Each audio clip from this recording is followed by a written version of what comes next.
सेनयोरुभयोर्मध्ये रथं स्थापय मे अच्युत यावदेतानिरीक्ष्यहं जोधुकामानवस्थितान् कर्मया सह जोधव्यमस्मिन् रणसमुद्य मे। अर्जुन କହିଲେ, ହେ ଅଚ୍ୟୁତ, ଦୟାକରି ମୋ ରଥକୁ ଦୁଇ ସେନାଙ୍କ ମଧ୍ୟରେ ରଖନ୍ତୁ। ତାହାହେଲେ ମୁଁ ଦେଖିପାରିବି କେଉଁମାନେ ଏଠାରେ ଅଛନ୍ତି, କେଉଁମାନେ ଯୁଦ୍ଧ କରିବାକୁ ଇଚ୍ଛୁକ ଏବଂ ଏ ବିରାଟ ଯୁଦ୍ଧର ଉଦ୍ଯୋଗରେ କେଉଁମାନଙ୍କ ସହ ମୋତେ ଯୁଦ୍ଧ କରିବାକୁ ହେବ। ଭାବାର୍ଥ, ଯଦିଓ ଶ୍ରୀକୃଷ୍ଣ ହେଉଛନ୍ତି ପରମ ପୁରୁଷ ଭଗବାନ, ତଥାପି ତାଙ୍କର ଅହେତୁକୀ କୃପା ହେତୁ ସେ ତାଙ୍କର ବନ୍ଧୁଙ୍କ ସେବାରେ ନିଯୁକ୍ତ ହୋଇଛନ୍ତି। ସେ ତାଙ୍କର ଭକ୍ତମାନଙ୍କୁ ସ୍ନେହ ପ୍ରଦର୍ଶନ କରିବାରେ କେବେହେଲେ ଅବହେଳା କରନ୍ତି ନାହିଁ ଏବଂ ସେଥିପାଇଁ ତାଙ୍କୁ ଏଠାରେ ଅଚ୍ୟୁତ ବୋଲି ସମ୍ବୋଧନ କରାଯାଇଛି। ସାରଥୀ ହିସାବରେ ତାଙ୍କୁ ଅର୍ଜୁନଙ୍କ ଆଦେଶ ପାଳନ କରିବାକୁ ହେବ ଏବଂ ଯେଣୁ ସେ ତାହା ପାଳନ କରିବାକୁ ଦ୍ୱିଧାବୋଧ କଲେ ନାହିଁ, ତେଣୁ ତାଙ୍କୁ ଏଠାରେ ଅଚ୍ୟୁତ ବୋଲି ସମ୍ବୋଧନ କରାଯାଇଅଛି। ଯଦିଓ ସେ ତାଙ୍କର ଭକ୍ତଙ୍କ ପାଇଁ ସାରଥୀ ପଦ ଗ୍ରହଣ କରିଛନ୍ତି, ତଥାପି ଏତଦ୍ଦ୍ୱାରା ତାଙ୍କର ପରମ ସ୍ଥିତି ହ୍ରାସ ପାଉନାହିଁ। ପ୍ରତ୍ୟେକ ଅବସ୍ଥାରେ ସେ ପରମ ପୁରୁଷ ଭଗବାନ, ସେ ହୃଷୀକେଶ, ଇନ୍ଦ୍ରିୟମାନଙ୍କର ପ୍ରଭୁ ଭଗବାନ ଏବଂ ତାଙ୍କ ସେବକଙ୍କ ମଧ୍ୟରେ ଥିବା ସମ୍ବନ୍ଧ ଅତ୍ୟନ୍ତ ମଧୁର ଓ ଦିବ୍ୟ ଅଟେ। ସେବକ ସର୍ବଦା ଭଗବାନଙ୍କ ସେବା କରିବା ନିମିତ୍ତ ପ୍ରସ୍ତୁତ ଏବଂ ଠିକ୍ ସେହିପରି ଭଗବାନ ସୁଯୋଗ ଖୋଜୁଥାନ୍ତି କିପରି ଭକ୍ତର ସେବା କରିବେ। ତାଙ୍କର ଜଣେ ଶୁଦ୍ଧ ଭକ୍ତ ଯଦି ତାଙ୍କୁ କିଛି ଆଦେଶ ଦିଏ କିମ୍ବା ଆଦେଶ ଦେବା ଅବସ୍ଥାରେ ରହିଛି, ତାହେଲେ ସେ ଏଥିରେ ବଡ଼ ଖୁସି ହୁଅନ୍ତି। ସେ ନିଜକୁ ଆଦେଶ ଦେବା ଅବସ୍ଥାରେ ନ ରଖି ତାଙ୍କର ଏକ ଶୁଦ୍ଧ ଭକ୍ତଙ୍କୁ ସେ ଅବସ୍ଥାରେ ରଖିବାରେ ସେ ଅଧିକ ଖୁସି ହୁଅନ୍ତି। ପରମ ପ୍ରଭୁ ହିସାବରେ ପ୍ରତ୍ୟେକ ତାଙ୍କର ଅଧୀନ, କେହି ତାଙ୍କ ଉପରେ ଆଦେଶ ଦେବାକୁ ନାହାନ୍ତି। ଯଦିଓ ସେ ପ୍ରତ୍ୟେକ ପରିସ୍ଥିତିରେ ଅଚ୍ୟୁତ ଅଟନ୍ତି, ପରମ ପ୍ରଭୁ ଅଟନ୍ତି, ତଥାପି ଯେତେବେଳେ ସେ ଦେଖନ୍ତି ଯେ ତାଙ୍କର ଜଣେ ଶୁଦ୍ଧ ଭକ୍ତ ତାଙ୍କୁ ଆଦେଶ ଦେଉଛି, ସେତେବେଳେ ସେ ଦିବ୍ୟ ଆନନ୍ଦ ଲାଭ କରନ୍ତି। ଭଗବାନଙ୍କର ଏକ ଶୁଦ୍ଧ ଭକ୍ତ ହିସାବରେ ଅର୍ଜୁନଙ୍କର ଭାଇମାନଙ୍କ ସହ ଯୁଦ୍ଧ କରିବାର ଅଭିଳାଷ ନଥିଲା, କିନ୍ତୁ ଦୁର୍ଯ୍ୟୋଧନର ଅବାଧ୍ୟତା ଯୋଗୁଁ ସେ ଯୁଦ୍ଧକ୍ଷେତ୍ରକୁ ଆସିବାକୁ ବାଧ୍ୟ ହେଲେ। କାରଣ ଦୁର୍ଯ୍ୟୋଧନ କୌଣସି ପ୍ରକାର ଶାନ୍ତିପୂର୍ଣ୍ଣ ପ୍ରସ୍ତାବରେ ରାଜି ହେଲେ ନାହିଁ। ତେଣୁ ଅର୍ଜୁନ ଦେଖିବାକୁ ଖୁବ୍ ଆଗ୍ରହୀ ହୋଇ ଉଠିଲେ କେଉଁମାନେ ଅପର ପାର୍ଶ୍ୱରେ ଯୁଦ୍ଧରେ ନେତୃତ୍ୱ ନେଉଛନ୍ତି। ଯଦିଓ ସେ ଯୁଦ୍ଧକ୍ଷେତ୍ରରେ କୌଣସି ପ୍ରକାର ଶାନ୍ତିପୂର୍ଣ୍ଣ ପ୍ରଚେଷ୍ଟା ନଥିଲା, ତଥାପି ସେ ସେମାନଙ୍କୁ ଆଉଥରେ ଦେଖିବାକୁ ଇଚ୍ଛା କଲେ ଏବଂ ବିଶେଷ କରି ସେ ଦେଖିବାକୁ ଇଚ୍ଛା କଲେ ଯେ କେତେଦୂର ସେମାନେ ଏକ ଅନିଶ୍ଚିତ ଯୁଦ୍ଧ କରିବା ପାଇଁ ଆଗଭର ହୋଇଛନ୍ତି। ଯୋତ୍ସ୍ୟମାନାନ ବେକ୍ଷ୍ୟହଂ ଜୟତେऽତ୍ର ସମାଗତାଃ ଧାର୍ତ୍ତରାଷ୍ଟ୍ରସ୍ୟ ଦୁର୍ବୁଦ୍ଧେର୍ଯୁଦ୍ଧେ ପ୍ରିୟଚିକୀର୍ଷବଃ। ଯେଉଁମାନେ ଦୁର୍ବୁଦ୍ଧି ଧୃତରାଷ୍ଟ୍ରଙ୍କର ପୁତ୍ରଙ୍କର ଶୁଭକାଂକ୍ଷୀ ସାଜି ଏଠାକୁ ଯୁଦ୍ଧ କରିବାକୁ ଆସିଛନ୍ତି, ସେମାନଙ୍କୁ ମୋତେ ଦେଖିବାକୁ ଦିଅନ୍ତୁ। ଭାବାର୍ଥ, ଏହା ଏକ ଉନ୍ମୁକ୍ତ ରହସ୍ୟ ଯେ ଦୁର୍ଯ୍ୟୋଧନ ତାର ପିତା ଧୃତରାଷ୍ଟ୍ରଙ୍କ ସହ କୁପରାମର୍ଶ କରି ପାଣ୍ଡବମାନଙ୍କର ରାଜ୍ୟକୁ ଜବରଦସ୍ତି ଦଖଲ କରିବାକୁ ଇଚ୍ଛା କରୁଥିଲା। ତେଣୁ ଯେଉଁମାନେ ଦୁର୍ଯ୍ୟୋଧନଙ୍କର ପକ୍ଷରେ ଯୋଗ ଦେଇଥିଲେ, ସେମାନେ ନିଶ୍ଚୟ ସମସ୍ତେ ଏକ ପ୍ରକୃତି ବିଶିଷ୍ଟ ହୋଇଥିବେ। ଯୁଦ୍ଧ ଆରମ୍ଭ ହେବା ପୂର୍ବରୁ ସେମାନଙ୍କୁ ଦେଖି ସେମାନେ ସବୁ କିଏ ଜାଣିବା ପାଇଁ ଅର୍ଜୁନ ଇଚ୍ଛା କଲେ, କିନ୍ତୁ ସେମାନଙ୍କ ସହ ସନ୍ଧି ପ୍ରସ୍ତାବ କରିବାର ଇଚ୍ଛା ତାଙ୍କର ନଥିଲା। ତାଙ୍କର ଦେଖିବାର ଉଦ୍ଦେଶ୍ୟ ହେଲା ଯେ ଅପର ପକ୍ଷକୁ ଦେଖି ମନେ ମନେ ଟିକିଏ କଳନା କରିନେବେ ସେମାନଙ୍କର ବଳ କେତେ।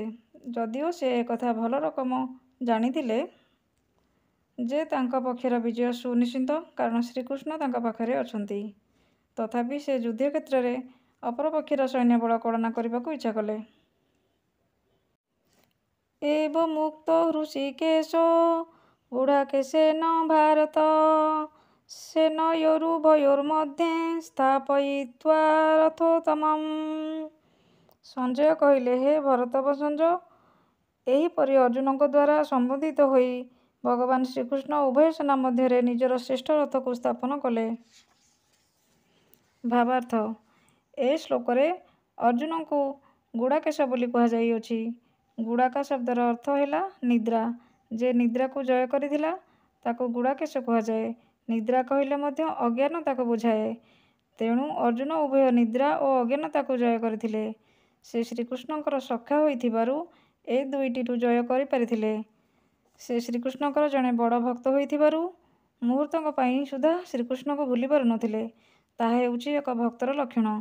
ଜାଗ୍ରତ ଅବସ୍ଥାରେ ହେଉ ବା ନିଦ୍ରିତ ଅବସ୍ଥାରେ ହେଉ, ଭକ୍ତ କେବେ ହେଲେ ଶ୍ରୀକୃଷ୍ଣଙ୍କର ନାମ, ରୂପ, ଗୁଣ ଏବଂ ଲୀଳାକୁ ଭୁଲି ପାରିବ ନାହିଁ। ଏହିପରି ଶ୍ରୀକୃଷ୍ଣଙ୍କର ଜଣେ ଭକ୍ତ କେବଳ ସଦାସର୍ବଦା ଶ୍ରୀକୃଷ୍ଣଙ୍କୁ ଚିନ୍ତା କରି ଉଭୟ ନିଦ୍ରା ଓ ଅଜ୍ଞାନତାକୁ ଜୟ କରିପାରେ। ଭୀଷ୍ମ ଦ୍ରୋଣ ପ୍ରମୁଖତଃ ସର୍ବେଷାଂ ଚ ମହୀକ୍ଷିତାମ୍ ଉବାଚ ପାର୍ଥ ପଶୟିତାନ୍ ସମବେତାନ୍ କୁରୁନିତି। ଭୀଷ୍ମ, ଦ୍ରୋଣ ଏବଂ ପୃଥିବୀର ଅନ୍ୟ ମୁଖ୍ୟ ବ୍ୟକ୍ତିମାନଙ୍କ ସମ୍ମୁଖରେ ଭଗବାନ ହୃଷୀକେଶ କହିଲେ, ହେ ପାର୍ଥ, ଏଠାରେ ଏକତ୍ର ହୋଇଥିବା କୁରୁବଂଶୀମାନଙ୍କୁ ଦେଖ। ଭାବାର୍ଥ, ଜୀବନମାନଙ୍କର ପରମାତ୍ମା ରୂପେ ସମସ୍ତଙ୍କ ହୃଦୟରେ ଥିବାରୁ ଭଗବାନ ଶ୍ରୀକୃଷ୍ଣ ଅର୍ଜୁନଙ୍କର ମନ କଥା ବୁଝିପାରିଲେ। ଏଠାରେ ହୃଷୀକେଶ ଶବ୍ଦର ବ୍ୟବହାରରୁ ଜଣାଯାଉଛି ଯେ ସେ ସବୁ ଜାଣିଥିଲେ। ପୁନଶ୍ଚ ଏଠାରେ ଅର୍ଜୁନଙ୍କୁ ପାର୍ଥ ଅର୍ଥାତ୍ ପୃଥା ବା କୁନ୍ତୀ ପୁତ୍ର ବୋଲି କୁହାଯାଇଛି। ଏହା ମଧ୍ୟ ଏଠାରେ ଅତ୍ୟନ୍ତ ଅର୍ଥପୂର୍ଣ୍ଣ। ବନ୍ଧୁ ବା ସଖା ହିସାବରେ ସେ ଅର୍ଜୁନଙ୍କୁ ଜଣାଇ ଦେବାକୁ ଇଚ୍ଛା କଲେ ଯେ ଯେଉଁ ଅର୍ଜୁନ ହେଉଛନ୍ତି ପୃଥାଙ୍କର ପୁତ୍ର, ଯେ କି ତାଙ୍କ ପିତା ବସୁଦେବଙ୍କ ଭଉଣୀ, ସେଥିପାଇଁ ସେ ଅର୍ଜୁନଙ୍କର ସାରଥୀ ହେବାକୁ ରାଜି ହୋଇଛନ୍ତି। ବର୍ତ୍ତମାନ ଶ୍ରୀକୃଷ୍ଣ ଅର୍ଜୁନଙ୍କୁ କହିଲେ, କୁରୁବଂଶର ଲୋକଙ୍କୁ ଦେଖ। ଏହାର ଅର୍ଥ କ'ଣ? ଶ୍ରୀକୃଷ୍ଣଙ୍କର ଏପରି କରିବାର ଉଦ୍ଦେଶ୍ୟ କ'ଣ? ଅର୍ଜୁନ କ'ଣ ଇଚ୍ଛା କଲେ ଯେ ସେ ଆଉ ଯୁଦ୍ଧ ନ କରି ବନ୍ଦ ହୋଇ ରହିବେ? ତାଙ୍କର ପିଉସୀ ପୃଥାଙ୍କର ପୁତ୍ର ଅର୍ଜୁନଙ୍କଠାରୁ ଶ୍ରୀକୃଷ୍ଣ କେବେ ହେଲେ ଏପରି ଆଶା କରିନଥିଲେ। ବନ୍ଧୁ ଭାବରେ ହସି ହସି ଭଗବାନ ଶ୍ରୀକୃଷ୍ଣ ଅର୍ଜୁନଙ୍କ ମନ କଥା ଖୋଲିକରି କହିଦେଲେ। ତତ୍ରାପଶ୍ୟତ୍ ସ୍ଥିତାନ୍ ପାର୍ଥଃ ପିତॄନଥ ପିତାମହାନ୍ ଆଚାର୍ଯ୍ୟାନ୍ ମାତୁଳାନ୍ ଭ୍ରାତॄନ୍ ପୁତ୍ରାନ୍ ପୌତ୍ରାନ୍ ସଖୀଂସ୍ତଥା ଶ୍ୱଶୁରାନ୍ ସୁହୃଦୟଶ୍ଚୈବ ସେନୟାରୁଭୟୋରପି।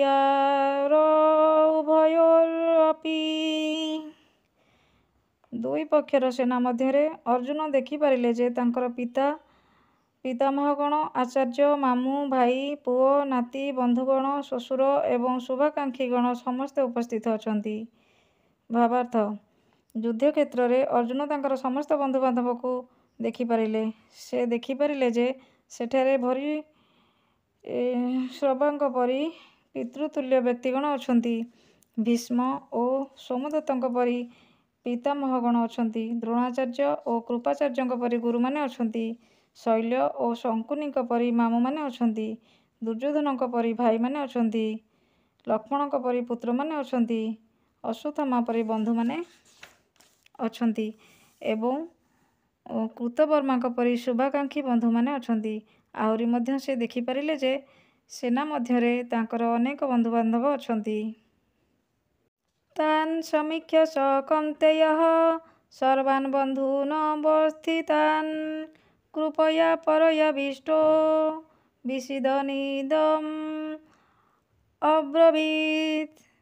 ଯେତେବେଳେ କୁନ୍ତୀପୁତ୍ର ଅର୍ଜୁନ ତାଙ୍କର ବିଭିନ୍ନ ପ୍ରକାର ଭାଇ, ବନ୍ଧୁ, କୁଟୁମ୍ବ, ଆତ୍ମୀୟ ସ୍ୱଜନମାନଙ୍କୁ ଦେଖିଲେ, ସେ ଦୟାରେ ବିଗଳିତ ହୋଇଗଲେ ଏବଂ ନିମ୍ନମତେ କହିଲେ, ଦୃଷ୍ଟେମଂ ସ୍ୱଜନଂ କୃଷ୍ଣ ଯୁଯୁତ୍ସୁଂ ସମୁପସ୍ଥିତମ୍ ସିଦନ୍ତି ମମ ଗାତ୍ରାଣି ମୁଖଂ ଚ ପରିଶୁଷ୍ୟତି। ଅର୍ଜୁନ କହିଲେ, ହେ ପ୍ରିୟ କୃଷ୍ଣ, ମୋର ଆତ୍ମୀୟ ସ୍ୱଜନ ଓ ବନ୍ଧୁଗଣଙ୍କୁ ଯୁଦ୍ଧ କରିବା ମନୋବୃତ୍ତିରେ ଏଠାରେ ଉପସ୍ଥିତ ଦେଖି ମୋର ଶରୀରର ଅଙ୍ଗପ୍ରତ୍ୟଙ୍ଗମାନ ଥରି ଉଠୁଛି ଏବଂ ପାଟି ଶୁଖି ଯାଉଛି। ଭାବାର୍ଥ, ଯେଉଁ ଲୋକର ଭଗବାନଙ୍କ ପ୍ରତି ଭକ୍ତି ଅଛି, ତାଠାରେ ସମସ୍ତ ଦୈବୀ ସମ୍ପଦ ବା ଦେବଗୁଣ ଦେଖିବାକୁ ମିଳେ। କିନ୍ତୁ ଯେ ଭକ୍ତ ନୁହେଁ, ସେ ଭୌତିକତା ଦିଗରେ, ଶିକ୍ଷା, ସଭ୍ୟତା ଆଦିରେ ଯେତେ ଉନ୍ନତ ହେଲେ ବି ତାଠାରେ ଦେବଗୁଣ ନଥାଏ। ତେଣୁ ଅର୍ଜୁନ ଯୁଦ୍ଧକ୍ଷେତ୍ରରେ ନିଜର ଭାଇ, ବନ୍ଧୁ, କୁଟୁମ୍ବ ଓ ଆତ୍ମୀୟ ସ୍ୱଜନମାନଙ୍କୁ ଦେଖି, ଅର୍ଥାତ୍ ଅପର ପକ୍ଷରେ ସେମାନେ ଯେ ଯୁଦ୍ଧ କରିବାକୁ ଆସି ଦଣ୍ଡାୟମାନ ହୋଇଛନ୍ତି, ଏହା ଦେଖି ସେ ଦୟାର୍ଦ୍ର ହୃଦୟ ହୋଇଗଲେ। ପ୍ରାରମ୍ଭରୁ ତ ସେ ନିଜ ପକ୍ଷର ସୈନ୍ୟମାନଙ୍କ ପ୍ରତି ସହାନୁଭୂତିଶୀଳ ହୋଇ ଉଠିଥିଲେ, କିନ୍ତୁ ବର୍ତ୍ତମାନ ସେ ଅପର ପକ୍ଷର ସୈନ୍ୟମାନଙ୍କୁ ଦେଖି ଏବଂ ସେମାନଙ୍କ ଆଶୁ ମୃତ୍ୟୁ କଥା ଚିନ୍ତା କରି ମଧ୍ୟ ଦୟାର୍ଦ୍ର ହୃଦୟ ହୋଇଗଲେ। ସେମାନଙ୍କ କଥା ଭାବି ତାଙ୍କର ଶରୀରର ଅଙ୍ଗପ୍ରତ୍ୟଙ୍ଗ ଥରି ଉଠିଲା ଏବଂ ମୁଖ ସୂକ୍ଷ୍ମ ହୋଇଗଲା। ସେ ସେମାନଙ୍କର ଯୁଦ୍ଧ କରିବା ମନୋବୃତ୍ତିକୁ ଦେଖି ଖୁବ୍ ଆଶ୍ଚର୍ଯ୍ୟ ହୋଇଗଲେ। ବାସ୍ତବ ପକ୍ଷରେ ଅର୍ଜୁନଙ୍କର ଯେଉଁମାନେ ରକ୍ତ ସମ୍ପର୍କ ଅର୍ଥାତ୍ ଅତି ଆପଣାର ଲୋକ, ସେମାନେ ସମସ୍ତେ ତାଙ୍କ ସହିତ ଯୁଦ୍ଧ କରିବାକୁ ଆସିଛନ୍ତି। ଅର୍ଜୁନଙ୍କ ପରି ଏକ ଭକ୍ତ ଏହା ଦେଖି ଅତ୍ୟନ୍ତ ବିଚଳିତ ହୋଇ ଉଠିଲେ। ଯଦିଓ ଏକଥା ଏଠାରେ ବର୍ଣ୍ଣନା କରାଯାଇ ନାହିଁ, ତଥାପି ବ୍ୟକ୍ତି ଖୁବ୍ ସହଜରେ ଭାବିପାରିବ ଯେ କେବଳ ଯେ ଅର୍ଜୁନଙ୍କର ଶରୀରର ଅଙ୍ଗ ପ୍ରତ୍ୟଙ୍ଗ ଥରି ଉଠିଲା ଏବଂ ମୁଖ ଶୁଷ୍କ ହୋଇ ଉଠିଲା, ସେତିକି ନୁହେଁ, ସେ ଆତ୍ମୀୟ ସ୍ୱଜନଙ୍କୁ ଦେଖି ଦୟାର୍ଦ୍ର ହୃଦୟ ହୋଇ ସେମାନଙ୍କ ପାଇଁ କାନ୍ଦି ଉଠିଲେ। ଦୁର୍ବଳତା ଯୋଗୁଁ ସେ ଅର୍ଜୁନଙ୍କଠାରେ ଏକ ପ୍ରକାର ଲକ୍ଷଣ ପ୍ରକାଶ ପାଉଥିଲା, ତାହା ନୁହେଁ, ତାଙ୍କର ହୃଦୟର କୋମଳତା ଯୋଗୁଁ ଏପରି ଲକ୍ଷଣ ସବୁ ପ୍ରକାଶ ପାଉଥିଲା। ଏହା ହେଉଛି ଭଗବାନଙ୍କର ଏକ ଶୁଦ୍ଧ ଭକ୍ତର ଲକ୍ଷଣ। ତେଣୁ କୁହାଯାଇଛି, ଯସ୍ୟାସ୍ତି ଭକ୍ତିର୍ଭଗବତ୍ୟ କିଞ୍ଚନା ସର୍ବୈର୍ଗୁଣୈस्तत्र ସମାସତେ ସୁରାଃ ହରାବଭକ୍ତସ୍ୟ କୁतो ମହଦ୍ଗୁଣା ମନୋରଥେନ ସତି ଧାବतो ବହି। ଯେଉଁ ବ୍ୟକ୍ତିର ଭଗବାନଙ୍କ ପ୍ରତି ଅହେତୁକ ଭକ୍ତି ଅଛି, ତାଠାରେ ସମସ୍ତ ପ୍ରକାର ଦେବଗୁଣ ପରିଲକ୍ଷିତ ହୁଏ। କିନ୍ତୁ ଯେ ଭଗବାନଙ୍କର ଭକ୍ତ ନୁହେଁ, ତାଠାରେ କେବଳ ଭୌତିକ ଯୋଗ୍ୟତା ହିଁ ଦେଖାଯାଏ, ଯାହାର ମୂଲ୍ୟ ଖୁବ୍ କମ୍। ଏହାର କାରଣ ହେଉଛି, ସେ କେବଳ ମାନସିକ କଳ୍ପନା ହିଁ କରିଚାଲିଛି, ଅର୍ଥାତ୍ କଳ୍ପନା ବିଳାସୀ ହୋଇ ଉଠିଛି ଏବଂ ଏହା ନିଶ୍ଚିତ ଯେ ସେ ଅତି ମୋହିନୀ ଭୌତିକ ଶକ୍ତି ପ୍ରତି ଆକୃଷ୍ଟ ହୋଇପଡ଼ିଛି।